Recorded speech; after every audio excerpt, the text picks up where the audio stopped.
बिस्मिल्लाहिर्रहमानिर्रहीम। स्टूडेंट्स, हम measure of centre tendency पे बात कर रहे हैं।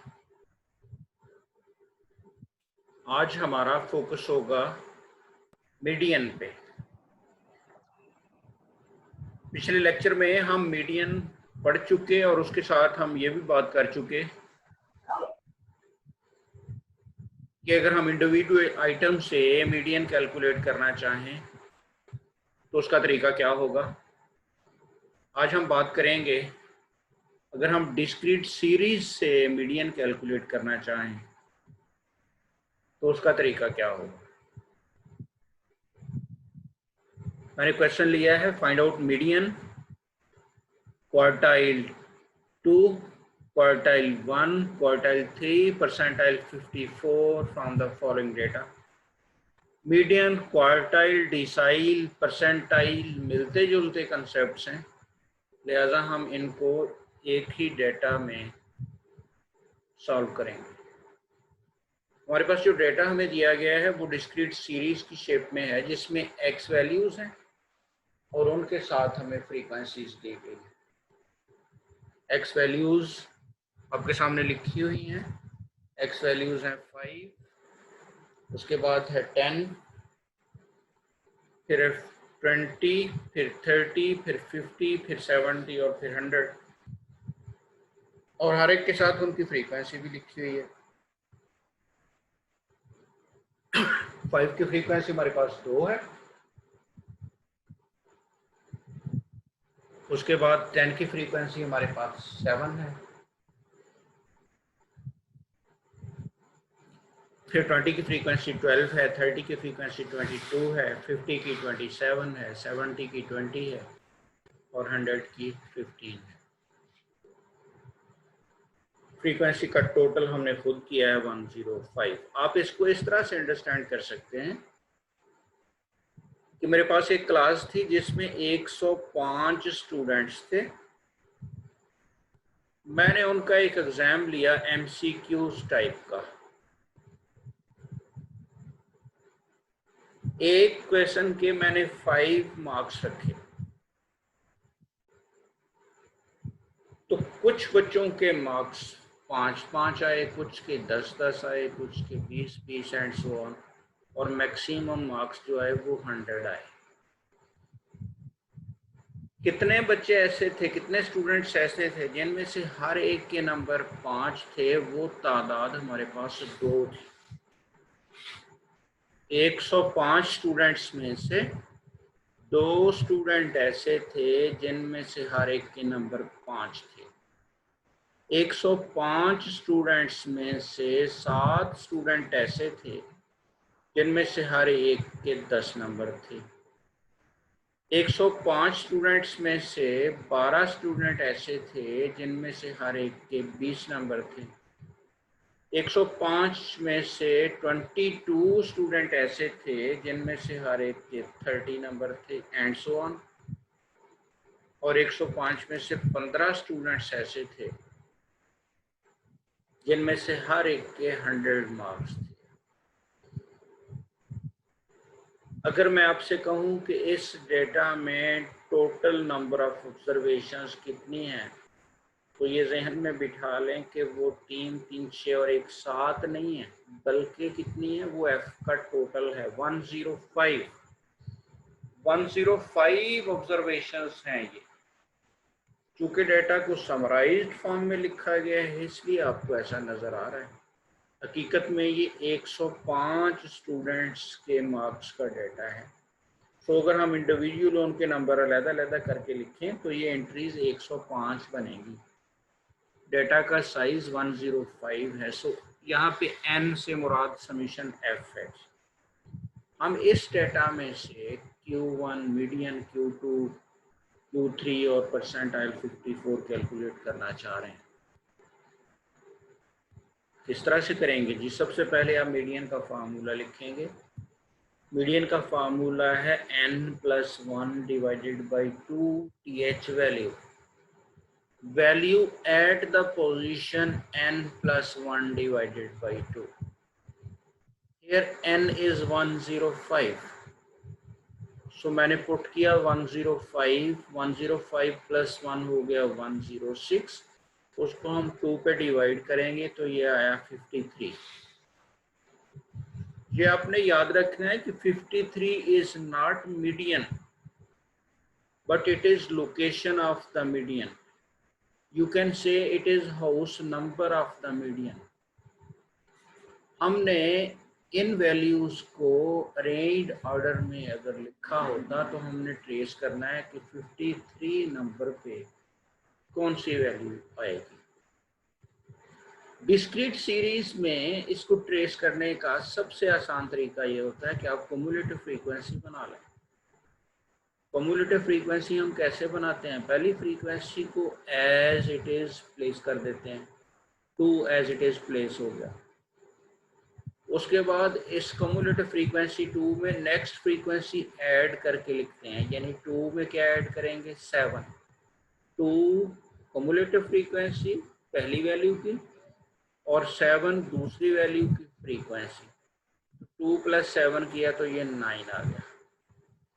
इसी तरह 9 में 12 प्लस करेंगे तो ये 21 आ जाएगा। 9 कहाँ से आया? 9 आया जो हमारे पास x में दूसरे नंबर पे वैल्यू लिखी हुई थी, उसके सामने की क्युमुलेटिव फ्रीक्वेंसी 9 और उसमें तीसरी वैल्यू के सामने वाली 12 फ्रीक्वेंसी ऐड हुई तो ये 21 हुआ। इसी तरह 21 में 22 ऐड किया तो ये 43 हो गया।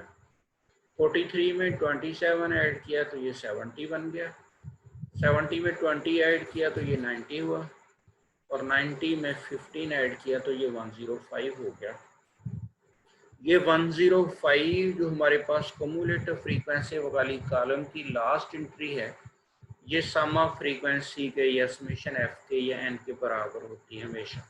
ये चेक होता है कि क्युमुलेटिव फ्रीक्वेंसी ठीक बनी है या नहीं बनी। ये डेटा असल में अब शो क्या कर रहा है? क्युमुलेटिव फ्रीक्वेंसी इसके साथ शामिल कर लें तो ये क्या शो कर रहा है? ये शो कर रहा है कि अगर हम इन 2 स्टूडेंट्स को खड़े करें जिनके 5-5 नंबर हैं तो इनकी पोजीशन कौन कौन सी होगी? इनकी पोजीशन होगी पहली और दूसरी। मिनिमम से मैक्सिमम की तरफ जाना है, जिसको हम असेंडिंग ऑर्डर कहते हैं।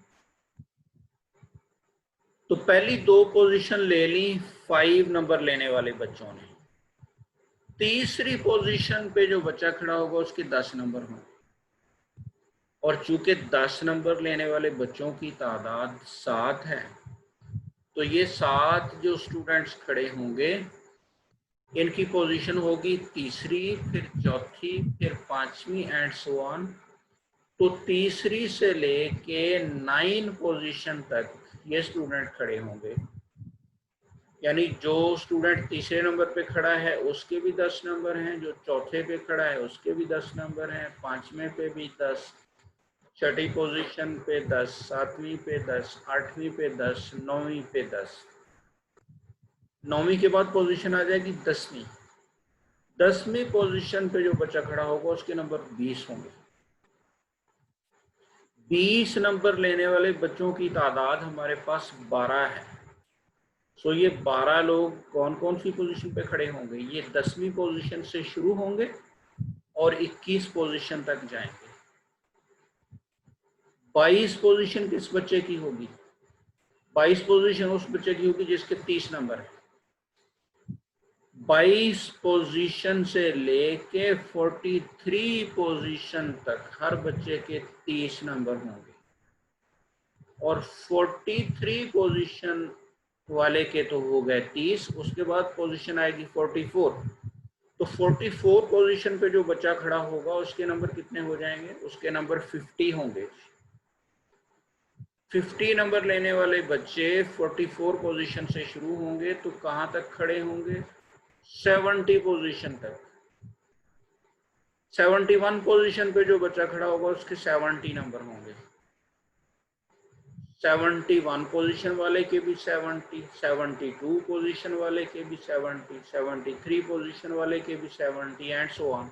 क्योंकि 70 लेने वाले बच्चों की तादाद 20 है तो ये 71 पोजीशन से लेकर 90 पोजीशन तक खड़े होंगे। उसके बाद बारी आएगी 91 पोजीशन की, उसके 100 नंबर होंगे।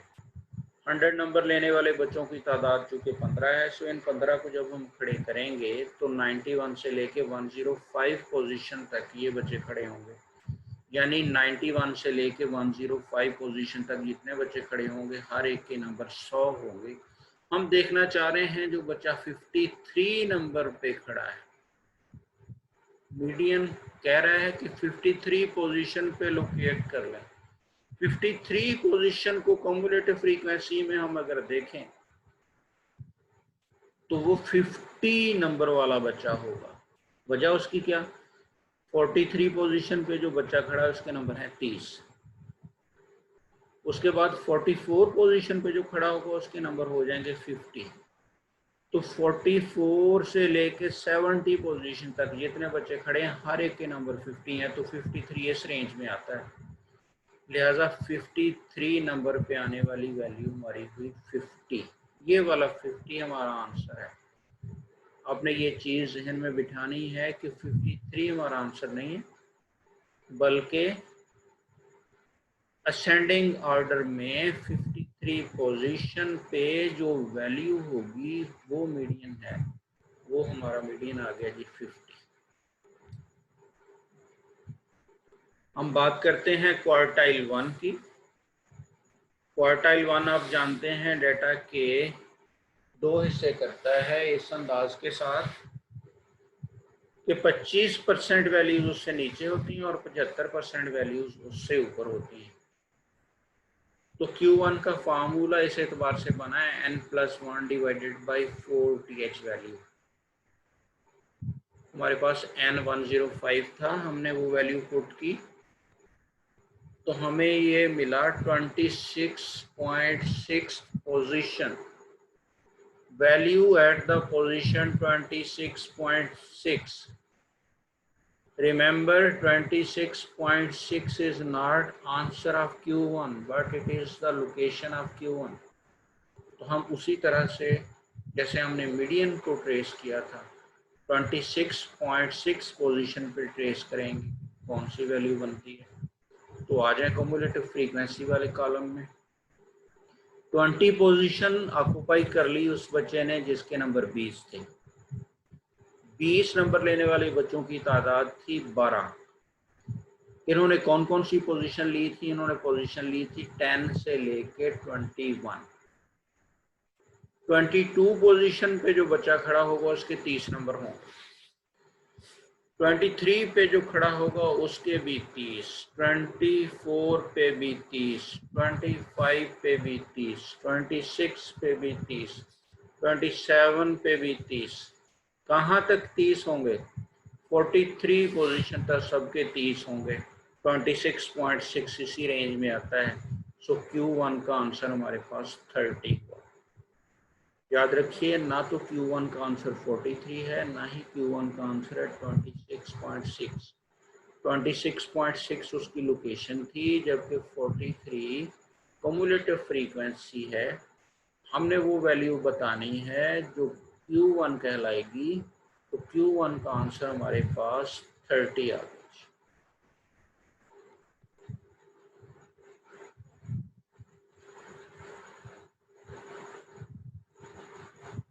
सेम डाटा के लिए हम कैलकुलेट करते हैं जी Q3 की बात हम करेंगे तो फार्मूला हो जाएगा 3 into n+1 divided by 4th value at the position 3n+1 divided by 4। हमने वैल्यूज पुट की। n की वैल्यू हमारे पास 105 थी, सिंप्लीफाई किया तो ये बना 79.5 th value at the position 79.5। अब 79.5 को कम्युलेटिव फ्रीक्वेंसी में ट्रेस कर लेते हैं। अगर हम बात करें 50 की तो 27 स्टूडेंट्स ऐसे थे जिनमें से हर एक के नंबर 50 थे। तो इन्होंने कहाँ से कहाँ तक पोजीशन ऑक्युपाई की हुई थी? इन्होंने पोजीशन ऑक्युपाई की हुई थी 44 से लेकर 70 तक। 44 पोजीशन किसने ली है? 44 पोजीशन ली है 50 वाले ने।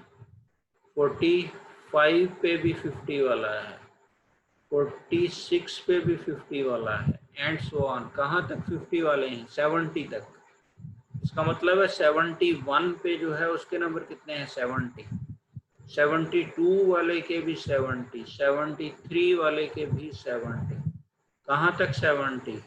90 तक के 70। 79 इस रेंज में आता है। सो Q3 इज 70। अगर हम डिसाइल 3 की बात करें, T3 फार्मूला होगा 3 into n plus 1 divided by 10th value. n की जगह पे हम 105 लगाएं, सिंप्लीफाई करें तो ये बना 31.8 पोजीशन। ट्रेस कर लेते हैं कम्युलेटिव फ्रीक्वेंसी में कि 31.8 पोजीशन पे कौन सी वैल्यू होगी। 21 पोजीशन जो है उस पे 20 नंबर वाला बच्चा खड़ा होगा। 21 के बाद पोजीशन आएगी 22, कितने नंबर वाला बच्चा होगा? 30 वाला। 23 पे भी 30 वाला, 24 पे भी 30 वाला, और कहाँ तक? 43 पोजीशन तक 30 वाला ही खड़ा होगा। तो 22 से लेके जो 43 की रेंज में है, इसी में हमारा वैल्यू ये 30 आती है, 31.8 इसी में आती है। तो 31.8 पोजीशन पे हमारी वैल्यू 30 है जी। D3 का आंसर हमारा 30।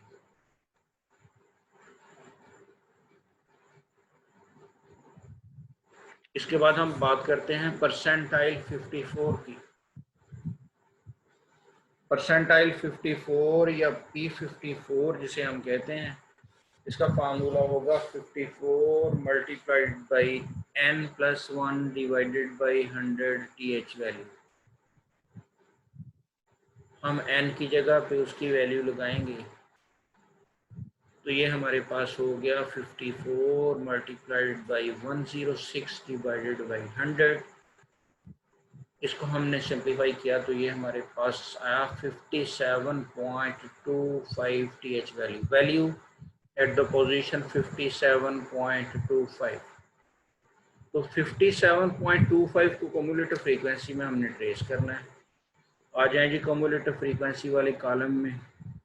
हमारे पास कम्युलेटिव फ्रीक्वेंसी 43 है। ये क्या शो करती है? ये शो करती है कि 43 पे पोजीशन पे जो बच्चा खड़ा है उसके नंबर कितने हैं? उसके नंबर हैं 30।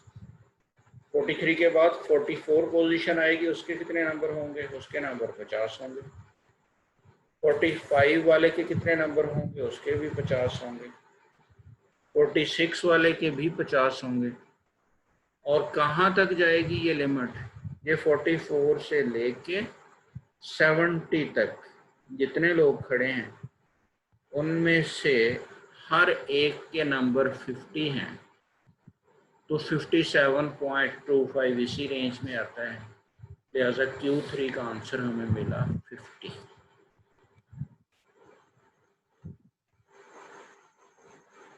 अगर हम ग्रुप डेटा से मीडियन कैलकुलेट करना चाहें, क्वार्टाइल, डिसाइल, परसेंटाइल कैलकुलेट करना चाहें तो किस तरीके से होगा जी? मैंने ग्रुप्स लिए हैं और उसके साथ फ्रीक्वेंसीज लिखी हैं। ग्रुप्स में हमारे पास वैल्यूज़ हैं 0 से 5 जिसकी फ्रीक्वेंसी 4 है, फिर है 5 से 10 जिसकी फ्रीक्वेंसी 12 है, फिर 10 से 20 जिसकी फ्रीक्वेंसी 19 है, एंड सो ऑन। फ्रीक्वेंसी वाले कॉलम का हमने टोटल किया तो वो हमें मिला 119। आप इसी तरह से अब अज्यूम कर लें कि ये 119 बच्चों के मार्क्स का डेटा है। हमने मार्क्स इंडिविजुअल लिखने की बजाय उनके ग्रुप्स बना दिए हैं। पहला ग्रुप बना दिया उन बच्चों का जिनके 5 से कम नंबर हैं। दूसरा ग्रुप बना दिया जिनके 5 से शुरू हो के 10 से कम तक हैं। तीसरा बना दिया जिनके 10 से शुरू हो के 20 से कम तक हैं, एंड सो ऑन। ये जो शेप यहाँ पे ग्रुप्स की आपको सामने नजर आ रही है, इसको हम कह देते हैं एक्सक्लूसिव ग्रुपिंग, या हम कह सकते हैं कि ये क्लास बाउंड्रीज हैं। क्या पहचान है? पहला ग्रुप 0 से शुरू हुआ, 5 पे खत्म हुआ, तो अगला ग्रुप उसी वैल्यू पे शुरू हो रहा है। पहला 5 पे खत्म हुआ था तो अगला 5 पे शुरू हो गया। अगला 10 पे खत्म हुआ तो तीसरा 10 से शुरू हो गया, तीसरा 20 पे खत्म हुआ तो चौथा 20 से शुरू हो गया, एंड सो ऑन। अब जाहिर है अगर पहला ग्रुप 0 से शुरू हुआ, 5 पे खत्म हुआ, दूसरा 5 पे ही शुरू हो गया, तो 5 को हम दोनों तरफ तो शामिल नहीं करेंगे। अब इसके लिए क्राइटेरिया क्या होगा? क्राइटेरिया ये होगा कि 0 को तो जाहिर है पहले ग्रुप में शामिल करना पड़ेगा। अगर 0 को पहले में कर रहे हैं तो फिर 5 को दूसरे में करना पड़ेगा, क्योंकि पहला ग्रुप 0 से शुरू हो रहा है, दूसरा 5 से शुरू हो रहा है। और अगर हम 5 को दूसरे ग्रुप में शामिल करेंगे तो उसको जाहिर है फिर पहले में शामिल नहीं कर सकते। इसी तरह से 10 को हम तीसरे में शामिल करेंगे तो दूसरे में शामिल नहीं कर सकते। तो इसको हम इस तरह से पढ़ सकते हैं, 0 बट लेस देन 5 पहला ग्रुप है, दूसरा है 5 बट लेस देन 10 दूसरा, एंड सो ऑन। तो इस डेटा से अगर हम क्वार्टाइल, डिसाइल, परसेंटाइल, मीडियन ये चीज़ें कैलकुलेट करना चाहें तो वो किस तरह करेंगे? हमारे पास इसमें मीडियन का फार्मूला होगा L plus h over f into n by two minus c. यहाँ पे L से मुराद है lower class boundary of the median class, H से मुराद है class interval of median class, F से मुराद है फ्रीक्वेंसी ऑफ मीडियन क्लास, और C से मुराद है preceding cumulative frequency then median class. और मीडियन क्लास हम कैसे डिसाइड करेंगे? मीडियन क्लास हम डिसाइड करेंगे सबसे पहले समेशन f को 2 पे डिवाइड करके। समेशन f हमारे पास यहाँ कितना था? 119, इसको हम n भी कहते हैं। हमने 119 को 2 पे डिवाइड किया, ये है 59.5। हम देखना चाह रहे हैं कि 59.5 कम्युलेटिव फ्रीक्वेंसी में किस ग्रुप को कैरी करता है। आ जाए जरा, कम्युलेटिव फ्रीक्वेंसी क्या इंडिकेट करती है? कम्युलेटिव फ्रीक्वेंसी इंडिकेट करती है कि ये जो 4 लोग हैं, जो फ्रीक्वेंसी 4 है, पहले ग्रुप की है तो इसकी कम्युलेटिव फ्रीक्वेंसी 4 हो गई, दूसरे ग्रुप की कम्युलेट हुई 4 प्लस 12 दैट इज 16, तीसरे की कम्युलेटिव हुई 16 प्लस 19 दैट इज 35, अगले की हुई 35 प्लस 23 58, 58 प्लस 32 90, इसी तरह 90 प्लस 16 106 एंड सो ऑन। तो ये कम्युलेटिव फ्रीक्वेंसी लास्ट वैल्यू हमारे पास आ गई 119। अब जानते हैं समीशन एफ के बराबर ही आनी चाहिए, तो ये चेक हो गया कि कम्युलेटिव फ्रीक्वेंसी हमारी ठीक बनी है। अब हमने चेक करना है 59.5 कहाँ आता है। 58 तो आ गया 20 से लेके 30 की रेंज में, इसका मतलब है 59 कहाँ आएगा? 59 अगले ग्रुप में आएगा, 30 से 34 वाले ग्रुप में।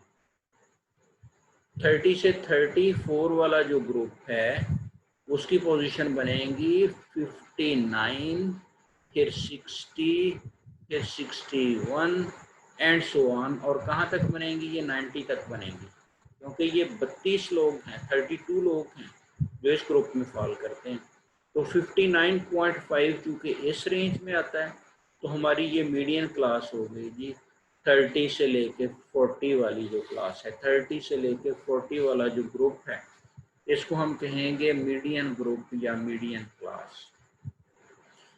अब हमने सारी इंफॉर्मेशन इस ग्रुप की लेनी है सवाए कम्युलेटिव फ्रीक्वेंसी के। कम्युलेटिव फ्रीक्वेंसी इसकी नहीं है, वो प्रीसीडिंग की है, वहाँ लिखा हो प्रीसीडिंग सी है। बाकी सारी इंफॉर्मेशन इस ग्रुप की आनी है, मीडियन ग्रुप की। उस इंफॉर्मेशन में क्या है? Lower class boundary of median group की। तो मीडियन ग्रुप है 30 से 40, तो उसकी ये दोनों बाउंड्रीज हैं, लोअर बाउंड्री है 30 और अपर बाउंड्री है 40।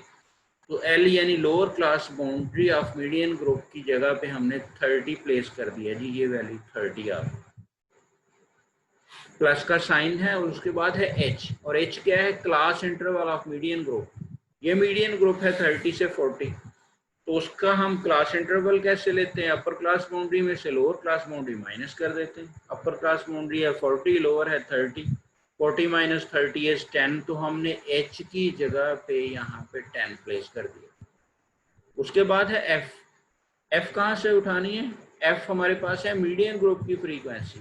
मीडियन ग्रुप है 30 से 40, तो इसकी फ्रीक्वेंसी हमारे पास 32 है, तो हमने F की जगह पे 32 प्लेस कर दिया। उसके बाद ब्रैकेट के अंदर है n/2, जिसकी वैल्यू हम पहले ही कैलकुलेट कर चुके हैं, वो है 59.5, वो हमने वहाँ पे लगा दी, माइनस सी क्या चीज है? सी है preceding c f then median group, यानी अगर मीडियन ग्रुप है 30 से 40 तो इससे पिछले ग्रुप की क्यूमुलेटिव फ्रीक्वेंसी वो है हमारे पास 58। तो हमने यहाँ पे 58 लगा दिया, इसको हमने सिंप्लीफाई किया तो हमें आंसर मिला 30.46। मीडियन का आंसर आ गया 30.46। इसी तरीके से अगर हम क्वार्टाइल 1, क्वार्टाइल 3, D8, P13 जो भी कैलकुलेट करना चाहें इसी तरीके से हम उनकी कैलकुलेशन कर सकते हैं। Q1 में फार्मूला हो जाएगा L plus H/F into N/4 minus C, और उसमें क्लास कौन सी होगी? N/2 की बजाय N/4 आ जाएगी। Q3 की बात होगी तो फार्मूला हो जाएगा L plus H/F into 3N/4 minus C, और उसमें N/2 की जगह पे आ जाएगा 3N/4 and so on. Thank you very much.